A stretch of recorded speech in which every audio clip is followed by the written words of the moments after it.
엘리야가 이제 갈멜산의 전투가 나오죠. 엘리야 생애 가운데 클라이막스죠. 인생이란 오랜 기다림을 통해서 중요한 한 순간을 이렇게 경험하게 됩니다. 물론 일상의 삶이 중요하지만 우리 생애 가운데 어떤 사건은 아주 중요한 사건, 하나님이 직접 개입하시는 사건들을 경험하게 됩니다. 에스더가 왕후가 되었을 때 이스라엘 민족이 다 이제 하만의 괴계에 의해서 죽임을 당하려는 때에 모르드게가 에스더에게 연락을 하죠. 내가 왕후가 된 것이 이때를 위함이 아니냐. 한때 굉장히 중요한 거죠. 예수님이 십자가를 지신 그때처럼 우리에게는 한순간이 필요한 거죠. 그래서 헬라어에 보면 그 시간을 의미하는 단어가 특별히 두 가지 단어가 중요하게 나오는데, 하나는 크로노스라는 단어와 하나는 카이로스라는 단어입니다. 크로노스는 연대직의 시간입니다. 일상의 삶 가운데 전개되는 그런 시간을 크로노스의 삶, 우리가 늘 날마다 경험하는 시간들이죠. 또 하나는 카이로스인데 하나님께서 개입하시는, 특별히 개입하시는 시간, 수직적으로 개입하신 시간을 카이로스라고 이야기를 합니다. 근데 이렇게 카이로스의 시간이 개입하게 되면 놀라운 전환점을 맞이하게 되고요. 새로운 역사, 새로운 변화가 나타나는데, 중요한 건 뭐냐면 하나님의 이 카이로스의 시간은 평소에 이 크로노스의 삶을 성실하게 살아가면서 오랜 기다림의 순간에도 낙심하지 않고 잘 준비한 사람들에게 이런 카이로스의 시간이 임한다는 거죠. 엘리야가 3년 동안 사르밧 거베의 집에 있으시면서 그 다락에서 늘 기도하고, 그리고 과부와 그 아들을 섬겼던 그 섬김이 나중에 이런 갈멜산에 전투를 하게 되는 그런 전기를 마련하는 겁니다. 우리가 이렇게 이제 기도도 많이 하고 또 헌신도 많이 하고 좋은 일도 많이 해도 어떤 역사가 일어나지 않을 때 조심할 것은 낙심하지 않는 겁니다. 우리는 성경에 나타난 인물들을 기억해야 됩니다. 요셉이 국무총리가 되기까지 13년을 기다렸습니다. 또 감옥에서 2년, 어떤 분들은 더 이상 기다렸다고 그러는데, 그 기나긴 기다림 속에서 하나님의 때가 임하니까 국무총리가 되잖아요. 모세가 40년 동안 광야에서 오래 기다리죠. 그러나 그 기다림의 시간들이 지났더니 불꽃 떡이나무 가운데서 성령을 체험하고 이스라엘 민족들을 출애굽하는 사건들을 보게 됩니다. 때문에 여러분들의 생애 가운데 어떤 일들이 더디어 이루어질 때 낙심하지 말아야 됩니다. 물론 인간이니까 흔들리죠. 너무 늦어진 건 아닌가? 하나님이 날 잊으신 건 아닌가? 성경은 거듭 하나님은 잊지 아니하신다는 거죠. 그리고 하나님 때가 되었을 때 반드시 개입하시는 것을 보게 됩니다. 엘리야의 생애 가운데 하나님의 때가 임했더니 850명이나 되는 그 바알과 아세라 선지자들과의 격투에서 승리를 하게 됩니다. 850대 1, 놀라운 승리를 가져오는 것을 보게 됩니다. 이 본문에서 우리가 배우는 첫 번째 교훈은 하나님이 함께 하실 때에 숫자는 문제가 되지 않는다는 것이죠. 3년을 기다렸어요. 3년을 기다린 다음에 아합을 찾아갔더니 아합이 엘리야에게 이스라엘을 괴롭히는 자야 너냐?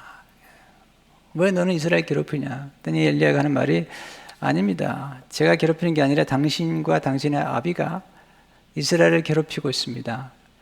바알을 섬겼기 때문에 이스라엘을 괴롭게 만든 겁니다.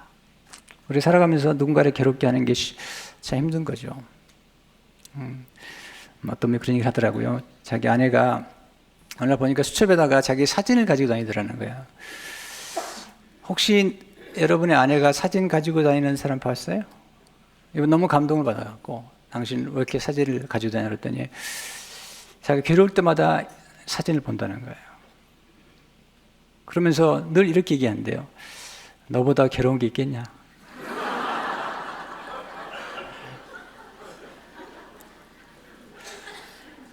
묻지 않으시는데 한국 사람이 참 묻지 않다고 그래요. 뭐 하루에 많이 웃어야 7번 웃는데 그중에 3번은 비웃는 거라는 거예요.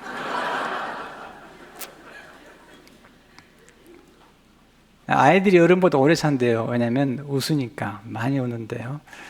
여러분도 많이 웃으세요. 당연한 것 같지만 웃는 게 필요하다는 거죠. 근데 사실 갈멜산의 전투는 사실 심각한 거죠.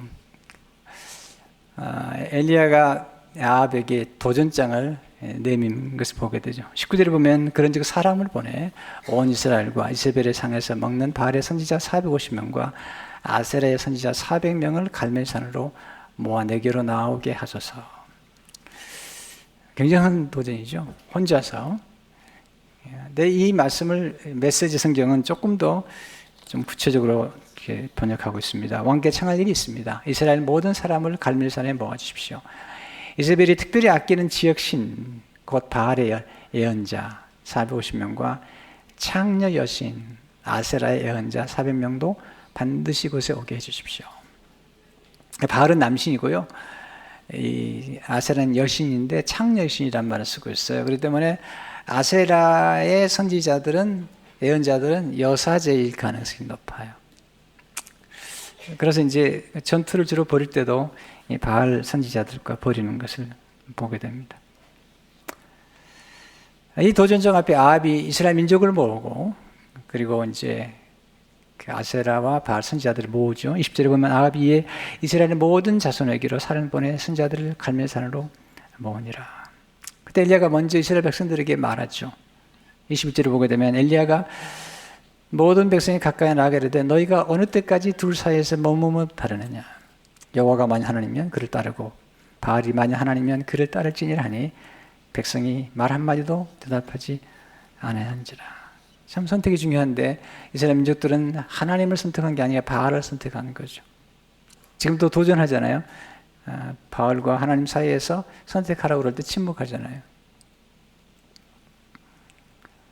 인생의 선택이 얼마나 중요한지 모르죠. 오늘 여러분들의 지금 여러분의 모습은 지나간 과거의 선택의 결과라면 오늘 여러분의 선택이 내일을 만들어가는 거죠.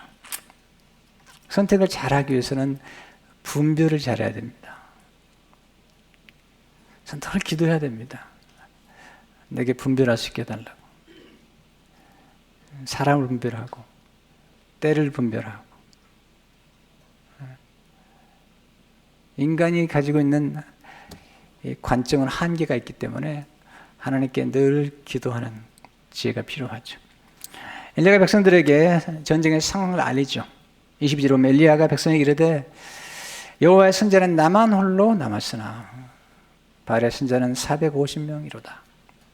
혼자 지금 850대인데 그 중에 바알 선자 450명. 여기서 중요한 메시지는 뭐냐면 하나님이 함께 하시면 숫자는 별로 중요하지 않다는 거죠. 하나님이 주로 영광을 받으실 때를 보면 주로 작은 소수를 통해서 하나님이 영광을 받으시죠. 뭔가 많은 숫자가 뭔가 이루었다면 그건 뭐 숫자로 이루은 거지만 작은 숫자가 그리고 가장 약한 자가 뭔가 이룬다면 그건 하나님이 하신 거죠. 성경은 작은 자들 그리고 약하다고 생각하는 사람들에게 격려의 메시지를 주고 있잖아요. 여호수아 23장 10절에 보면 너희 중 한 사람이 1000명을 쫓으리니 너희 하나님 여호와 그가 너에게 말씀하신 것 같이 너희를 우회하여 싸우십니다. 한 사람이 1000명을 쫓는다. 이사야 60장 22절을 보게 되면 그 작은 자가 1000명을 이루겠고 그 약한 자가 강국을 이룰 것이라. 때가 되면 나 여호와가 속히 이루리라. 많은 숫자 앞에 기죽어서는 안 되죠. 작은 숫자, 아니 한 사람이라도 하나님께 헌신되어 있는 사람이 있다면 하나님의 영광을 받으시는 걸 보게 됩니다. 둘째로 배우는 교훈은 하나님을 향한 온전한 헌신이 놀라운 결과를 가져옵니다. 엘리야는 하나님께 온전히 헌신했죠. 목숨을 내거는 거예요. 지금 아합과 이스라엘 백성과 선지자들 앞에서 지금 목숨을 내건 헌신을 하고 있죠. 그러면서 송아지 2마리를 가져와서 바알 선지자들에게 바알의 이름을 부르라는 거죠. 자기는 하나님 이름을 부를 텐데 불로 응답하는 신이 참신이라고 얘기하면서 지금 영적인 전투를 하고 있는 것을 보게 돼. 23절 24절을 보게 되면 그런데 송아지 둘을 우리에게 가져오게 하고 그들은 송아지 한 마리를 택하여 각을 떠서 나무 위에 놓고 불은 붙이지 말며 나도 송아지 한 마리를 잡아 나무 위에 놓고 불은 붙이지 않고 너희는 너희의 신의 이름을 부르라. 나는 여호와 이름을 부르리니 이 불로 응답하는 신 그 하나님이라 백성이 다 대답하되 그 말이 옳도다 하니라. 이렇게 해서 이제 바알 선지자들에게 먼저 기회를 주죠. 그들이 아무리 바알의 이름을 부르고 그리고 나중에는 춤을 추기도 하고 그들의 몸을 상해도 바알이 응답하지 않아요. 응답할 수가 없죠. 우상이 어떻게 응답을 해요? 근데 그 당시 그 시대 사람들은 바알이 번개신이라고 믿었던 거예요. 그래서 지금 송아지를 제단 위에 올려놓고 바알의 이름을 부르면 번개처럼 와서 이 재물을 살릴 줄 알았는데 응답이 없는 거죠. 그래서 중요한 건 뭐냐면 바알을 섬기는 사람들도 헌신되어 있는 거예요. 그들의 몸을 상해할 만큼 헌신되어 있는 거죠. 또 그들도 바알의 이름을 부르고 있죠. 근데 역사가 나타나잖아요. 그래서 우리가 배우는 아주 중요한 두 가지 교훈이 있습니다. 첫째는 헌신의 대상이 누구냐에 따라서 결과가 달라지는 거예요. 바알이냐 하나님이냐. 똑같이 헌신된 것 같아요. 이 사람들도 바알 선지자 대단한 열심이에요. 춤을 추고 소리를 지르고 그리고 몸을 상해할 만큼 헌신되어 있지만 그들은 헌신의 대상을 잘못 선택한 거죠. 엘리야는 하나님을 선택한 거죠. 두 번째, 누구의 이름을 부르냐에 따라 헌신의 결과가 달라지죠. 바알의 이름이냐 여호와 하나님이냐. 바알 선지자들은 바알의 이름을 불렀고요. 엘리야는 하나님의 이름을 알았고 하나님의 이름을 불렀는 거죠. 하나님의 이름을 의지했던 거죠. 32절 해보게 되면 그가 여호와의 이름을 의지했다. 그러니까 엘리야가 하나님의 이름을 불렀고 하나님의 이름을 의지한 것을 보게 됩니다. 오늘 우리가 누구의 이름을 부르냐에 따라서 인생은 달라집니다. 하나님께서 놀라운 약속을 주시죠. 시편 90편 14절 15절에 보면 하나님이 이르시되 그가 나를 사랑한즉 내가 그를 건지리라. 그가 내 이름을 안즉 내가 그를 높이리라. 그가 내게 간구하려니 내가 그에게 응답하리라. 그들이 환난 당할 때에 내가 그와 함께하여 그를 건지고 영화롭게 하리라. 하나님께서 그가 나를 사랑한즉 내가 그를 건지리라. 그가 내 이름을 안즉 내가 그를 높이리라. 엘리야가 하나님의 이름을 알았죠. 하나님 사랑했죠. 그가 내게 간구하려니 내가 응답하겠다. 하나님께서 환난 때에 그와 함께 하셔서 그를 건지고 영화롭게 하리라고 말씀하셨는데 엘리야가 하나님의 이름을 불렀을 때 하나님께서 그를 높이시고 그에 응답하시고 그를 영화롭게 하신 것을 볼 수가 있습니다. 하나님 오늘 또 헌신된 한 사람을 찾습니다. D.L. 무디라는 사람은 매사추세츠 노스필드에 태어났는데 4살 때 그 아버지가 돌아가셨어요. 그런데 구형제가 하나 됐습니다. 너무 가난했고요. 정규 교육을 받을 수가 없었어요. 구도수 전쟁을 하다가 예수를 만났고 너무 감격해서 어린아이들을 돌보기 시작하다가 정말 훌륭한 그런 전도자가 되었어요. 하나님께 헌신하게 된 배경이 뭐냐면 어떤 사람이 한 말, 한마디 때문에 큰 도전을 받고 그 생애를 드리게 되죠. 그 말은 이런 말이죠. 하나님께 온전히 헌신된 한 사람을 통해 하나님께서 과연 무엇을 할 수 있는지 이 세상은 그것을 볼 필요가 있다. 하나님께 온전히 헌신된 한 사람, 엘리야처럼 하나님 그 사람을 통해서 하나님 하신 일을 세상은 좀 봐야 된다. 그렇게 살았던 사람이 누구냐면 D.L. 무드예요. 그런 공부를 많이 한 사람이 아니에요. 한 번은 그분이 설교를 하니까 영어 문법이 서툴었어요. 한 영어 교수가 앉아가지고 설교 시간에 설교를 듣는 게 아니라 영어 문법이 몇 개 틀렸나 점검해 보니까 48번 틀렸더래요. 그래서 설교 끝나고 D.L. 무디에게 당신 설교하는 동안에 영어 문법이 48번 틀렸다고 그랬더니 이 D.L. 무디가 그 교수님이 하는 말씀이 나는 틀린 문법을 가지고 하나님의 말씀을 전하는데 당신은 그 온전한 영혼을 가지고 뭐 하고 있는 거냐고 도전했어요. 온전히 헌신된 한 사람. 엘리야 한 사람의 헌신이 이스라엘 민족들을 하나님께로 돌이키는 전기를 가져오는 것을 보게 됩니다. 세 번째, 하나님 무너진 제단을 수축하기를 원하시죠. 엘리야가 하나님께 불 내려달라고 기도하기 전에 먼저 한 게 제단을 수축한 거죠. 30절 31절에 보면 엘리야가 모든 백성을 향하여 이르되 내게로 가까이 오라. 백성이 다 그에게 가까이 가매 그가 무너진 여호와의 제단을 수축하되 야곱의 아들들의 지파의 수요를 따라 엘리야가 돌 12개를 취하니 이 야곱은 옛적에 여호와의 말씀이 임하여 이르시기를 내 이름을 이스라엘이라 하리라 하신 자더라. 무너진 제단을 수축한 게 너무 중요한 표현이에요. 왜냐하면 북이스라엘 백성들은 남북으로 나눠졌을 때에 그들이 10지파가 북이스라엘에 속했고 2지파가 남이스라엘에 속했거든요. 근데 북이스라엘에 속하면서 여로보암이 금송아지를 만들어서 단과 베델에 두고 그것도 유사한 이름을 가지고 이스라엘 민족들의 마음을 하나님께로부터 멀어지게 만들었어요. 곧 예배가 무너진 거예요.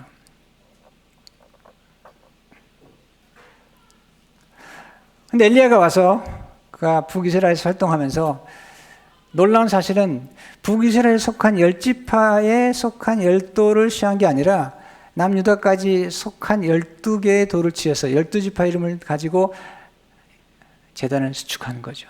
예배를 회복시키는 거죠. 그럼 하나님이 정말 원하신 게 뭘까요? 진정한 예배를 드리는 거죠.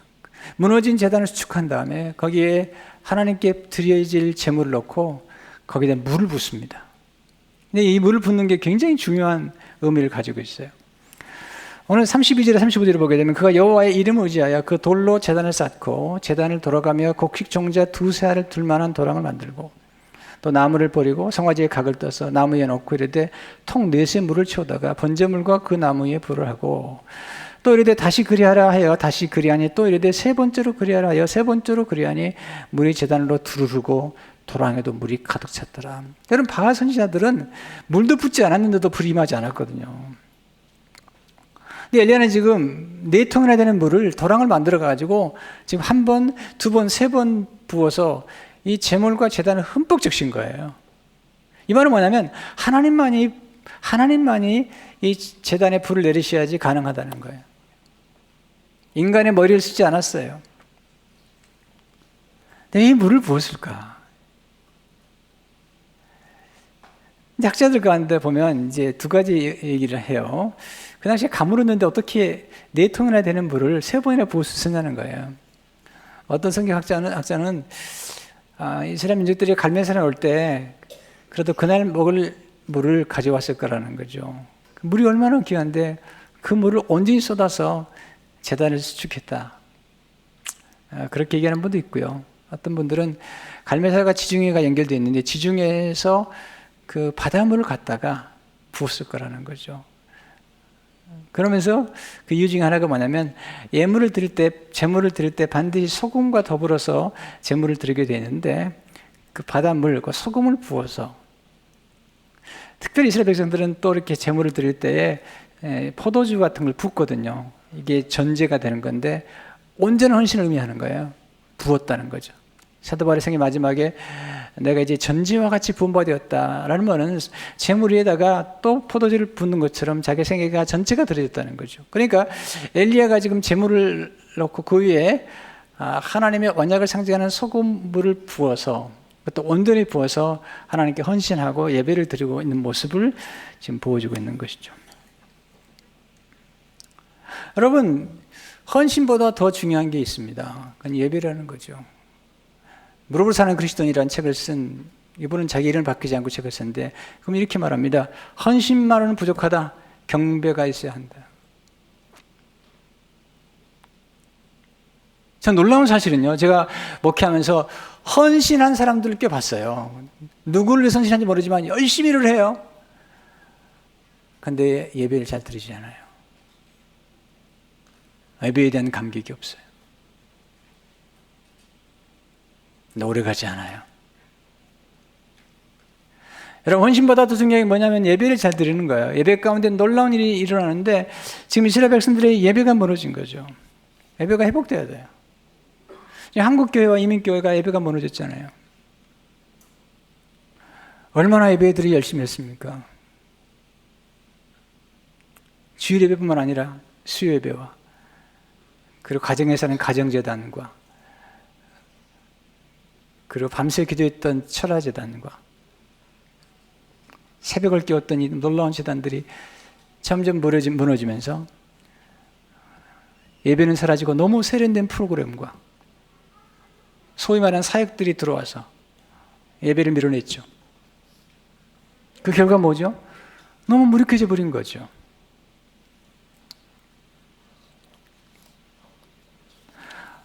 한국교회, 이민교회 많은 교회마다 어린아이들이 사라지고 있습니다. 왜냐하면 예수 잘 믿는다고 하는 부모들이 아이들을 주일날 학원에 보내는 거예요. 다 성공이 미쳤어요. 예배 안 들어도 좋으니까 학원에 가라는 거예요. 그게 예수 잘 믿는 부모들이 지금 하고 있는 거거든요. SAT 학원에서 보내는 그런 특별 프로그램에 보내기 위해서 주일 예배에 참석하지 말라는 거예요. 그래도 괜찮다는 거예요. 그렇게 성공하면 뭐합니까? 그렇게 해서 아이비리그 학교에 가면 뭐하죠? 지금 한국 학생들이 아이비리그 들어갔다고 다 졸업하는 게 아니라니까요.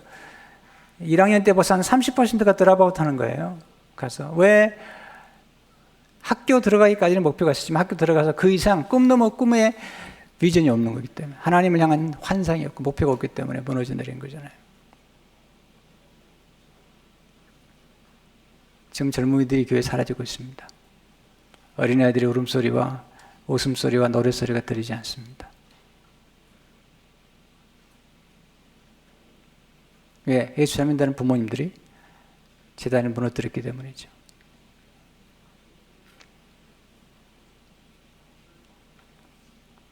우리는 아이들을 학교 보낼 때 7시까지 가고 8시까지 가면 두드러 깨워서 가죠. 8시까지. 근데 주일날 예배 오는 시간들은 왜 늦으시는 거죠? 괜찮은 건가요? 학교 선생님들을 향해서는 그렇게 존경을 표하면서 교회에서 하나님의 말씀을 가르치는 교회 학교 선생님들에 대해서는 정말 여러분이 존경과 그리고 사랑을 표하시나요?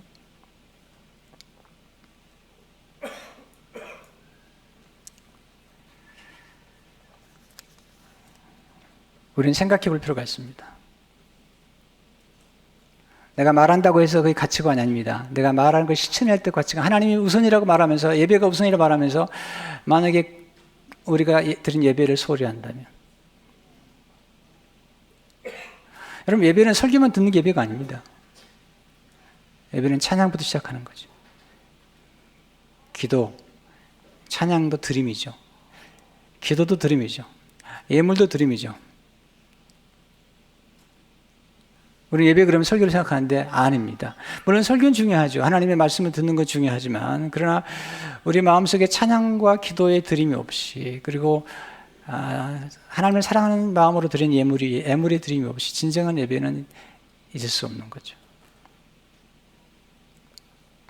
우리 자녀들에게 예배를 가르쳐야 됩니다. 어떻게 부모가 모범으로 가르쳐야 됩니다. 저는 이민교회와 한국교회를 심히 걱정하는 목회자 중 한 사람입니다.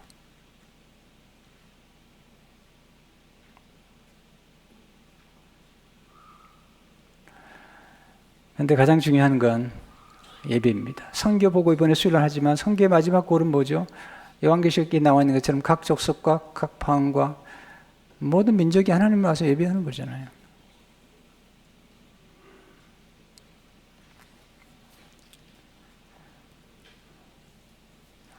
우리 무너진 재단을 수축해야 됩니다. 그게 십자가죠. 마지막으로 하나님은 우리의 기도에 불로 응답해 주신다는 불로. 엘리야가 기도하잖아요. 기도 내용이 4가지로 들어가 있죠. 첫째는 여호와 하나님이 이스라엘 중에서 하나님이신 것을 알게 해 주십시오. 둘째로 엘리야 자신이 주의 종인 것을 알게 해달라고 기도하고, 셋째는 하나님 말씀대로 이 모든 일을 행한 것을 알게 해주십시오. 넷째는 이스라엘 백성의 마음을 돌이키시는 분이 하나님이심을 알게 해주십시오.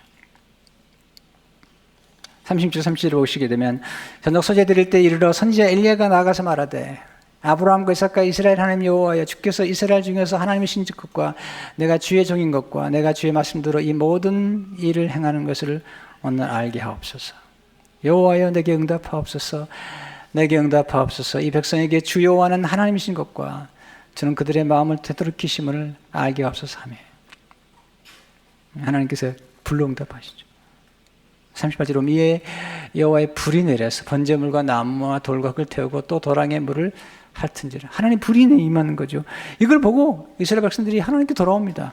39절에 보면 모든 백성이 보고 엎드려 말하되 여호와 그는 하나님이시로다. 여호와 그는 하나님이시로다 하니. 여러분 갈멜산에서 불이 임했는데 이것은 사람이 만든 불이 아닙니다. 하늘에서 임한 불이잖아요. 성경에 보게 되면 구약에 보면 특별히 하늘에서 직접 불이 임한 경험이 몇 번 있어요. 갈멜산 사건 말고 3번 그런 역사가 나타나는데 모두가 하나님께 예배 드릴 때의 역사도 나타난 거죠. 첫째는 뭐냐면 모세와 아론이 하나님 앞에 예배 드릴 때에 하나님의 불이 임하게 됩니다. 레위기 9장 23, 24절에 보게 되면 모세와 아론이 회막에 들어갔다가 나와서 백성에게 축복하며 여호와의 영광이 온 백성에 나타나며 불이 여호와 앞에서 나와 제단 위에 번제물과 기름을 사는지라 온 백성이 이를 보고 소리 지르며 엎드려졌더라. 하나님 영광과 불, 그 제단에 임했던 거죠. 백성이 경배하죠. 두 번째는 다윗이 어느 타작마당에 제단을 쌓을 때 하나님 불이 임하고 그 불이 임했을 때 재앙이 멈추게 됩니다. 참 예배가 놀라운 거죠. 그 재앙이 임했는데 예배를 드리고 제단을 쌓았더니 재앙이 끝나버려요. 역대상 21장 16절을 보게 되면 다윗이 거기서 여호와를 위해 제단을 쌓고 번제 화목제를 드려 여호와께 아뢰었더니 여호와께서 하늘에서부터 번제단 위에 불을 내려 응답하시고 또 하나 솔로몬이 성전 봉헌할 때 하나님께서 불을 내려주시죠. 역대하 7장 1절에 3절을 보게 되면 솔로몬이 기도를 마침에 불이 하늘에서부터 내려와서 그 번제물과 제물들을 사르고 여호와의 영광이 그 성전에 가득하니 여호와의 영광이 여호와의 전에 가득하므로 제장들이 여호와의 전으로 능히 들어가지 못하였고 이스라엘의 모든 자손은 불이 내리는 것과 이 영광이 성전 위에 있는 것을 보고 돌을 깐 땅에 엎드려 경배하며 여호와께 감사하여 이르되. 잘 보세요. 항상 하나님이 불이 임할 때 여호와의 영광이 나타나고 하나님을 경배하는 모습이 나타나잖아요. 이 불이 뭘까요? 예수님도 이 불을 사모했어요. 요한복음 12장 49절에 보면 내가 불을 땅에 던지러 왔노니 이 불이 이미 붙었으면 내가 무엇을 원하리요. 이 불은 신약에 오게 되면 성령의 불을 의미합니다. 오순절 날에 성령의 불이 임하잖아요. 사도행 2장 1절에 4절을 보게 되면 오순절 날이 이르매 그들이 다 같이 한 곳에 모였더니 호련히 하늘로부터 급하고 강한 바람 같은 소리가 있어 그들이 앉은 온 집에 가득하며 마치 불의 혀처럼 갈라지는 것들이 그들에게 보여 각 사람 위에 하나씩 임하여 있더니 그들이 다 성령의 충만을 받고 성령이 말하게 하심을 따라 다른 언어들로 말하기를 시작하느라. 성령이 불의 혀같이 갈라요. 놀라운 역사를 움직였던 하나님의 사람들의 특징은 성령의 불을 받았던 사람들이죠. 요한에스리가 그런 사람이죠. 풍전동화처럼 위태했던 영국의 새로운 부흥을 일으켰던 요한에슬레. 그가 경험했던 불체험을 그의 일기에 기록하고 있습니다.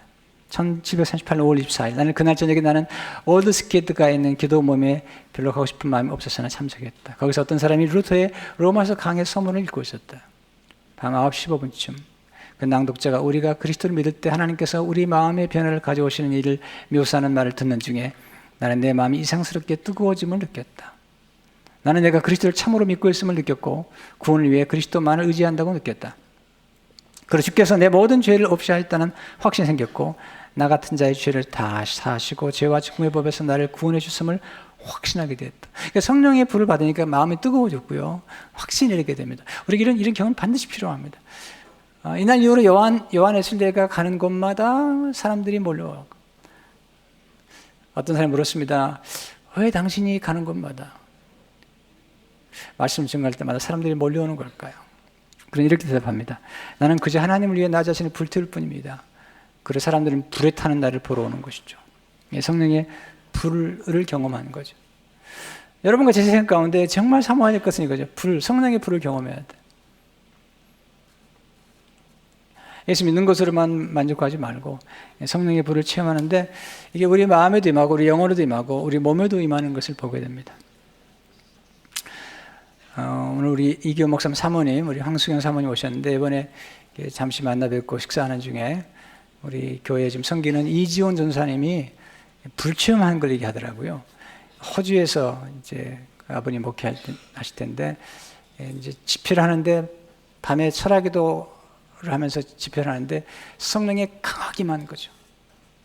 마치 오순절 날에 역사한 것처럼 강하게 임했는데 그때 이지원 전사님이 그 다리를 다쳐가지고 기부스를 하고 있었던 거예요.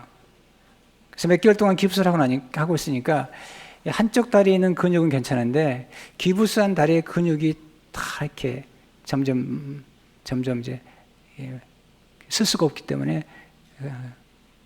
점점 근육이 작아진 거죠. 근데 이제 문제는 뭐냐면 이제 곧 기부스를 풀면 캄보디아 선교를 가기로 되어 있는데 이게 풀어도 문제가 되는 게 뭐냐면 이렇게 재활하는데 시간이 좀 걸리는데 그래서 한쪽은 근육이 있고 한쪽은 근육이 이제 없는 것 같이 느껴질 만큼 아주 약해져 버린 거죠. 아마 그런 걸 경험하셨을 거예요. 근데 그날 강하게 성령이 임하면서 이 전사님의 그 발이 임한 거예요. 그러니까 성령이 역사하면서 계속해서 이 발이 진동을 하면서 저녁 내 진동하고 그리고 아침까지 진동하더라는 거예요. 그걸 부모님이 보고 전사님 직접 본 거죠. 그런데 보니까 나중에 그런 시간이 여러 시간 지난 다음에 그 없어졌던 근육이 다 회복됐더라는 거예요. 마치 에스겔 골짜기에 생기가 임했을 때에 그 마른 뼈에 근육이 덮인 것처럼 그런 놀라운 역사 나타났고 그래서 바로 기부스 풀고 그리고 캄보디아로 선교행을 떠났다는 거예요. 그런 경험을 하면서 한때 방황했던 이지원 전사님이 이제 성령 체험하고 신학교 가서 헌신하게 된 거죠.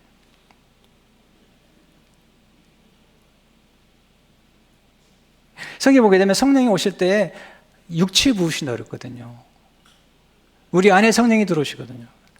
저녁에 불의 혀처럼 갈라지는 역사 나타나잖아요. 예수님 영접한 게 고등학교 1학년 때 영접했고요. 그리고 성령의 체험을 한 거예요. 성령의 체험을 하면서 놀라운 은사를 체험하고 성령의 불을 체험하면서 제 생각가 완전히 바뀌더라고요.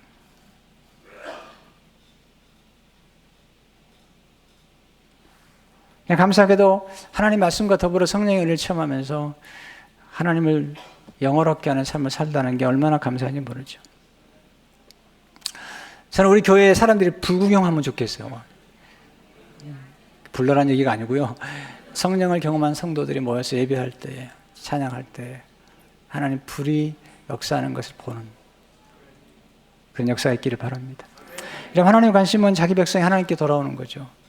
불이 임하는 것도 중요했지만 더 중요한 것은 백성들이 하나님께 돌아왔거든요. 이게 중요한 거예요. 하나님께 돌아온 거예요, 이스라엘 백성들이.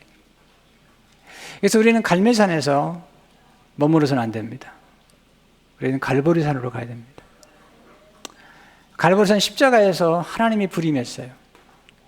여기 보면 엘리야의 기도를 응답하실 때 하나님께서 불이 임했을 때 먼저 재물을 태웠거든요. 그 다음에 나무를 태우거든요. 그리고 불과 도랑을 했거든요. 그러니까 불이 임할 때 항상 먼저 재물이 임하는데 예수님께서 우리의 모든 죄를 담당하시고 우리가 받을 저주와 심판을 대신 담당하기 위해서 십자가에서 불을 받으신 거예요. 예수님이 재물이 되셔가지고 불을 받으시고 그리고 부활하신 다음에 오순절 그 마가다락방에 또 성령의 불을 우리에게 보내주신 거예요. 우리 엘리야를 묵상할 때마다 우리는 예수님을 생각나게 하는 사건이 뭐냐면 갈멜산에 머무르서는 안 됩니다. 우리는 갈보리산으로 가야 됩니다. 그래서 예수님이 십자가 앞에서 은혜를 받고 그리고 우리를 대신해서 희생을 당하신 예수 그리스도의 은혜를 감사하고 그리고 예수님께서 우리에게 보내주신 놀라운 성령의 불을 받아서 이 땅에 승리해야 됩니다. 여러분, 불은 어두움을 밝히는 겁니다. 불은 에너지를 공급하는 겁니다. 불은 더러운 것들을 소멸하고 그리고 죄악과 모든 질병을 소멸하는 능력이 있는 것이죠. 이 시대에 바로 하나님의 성령의 불이 필요합니다. 우리 자녀들의 예배가 회복되어야 됩니다. 이민교회, 한국교회의 예배가 회복되어야 됩니다. 전 세계의 예배가 회복되어야 됩니다. 여러분, 무너진 세대를 수축하고 예배를 통해서 하나님의 성령의 능력을 체험하는 여러분 되시기를 주의 이름으로 축원합니다.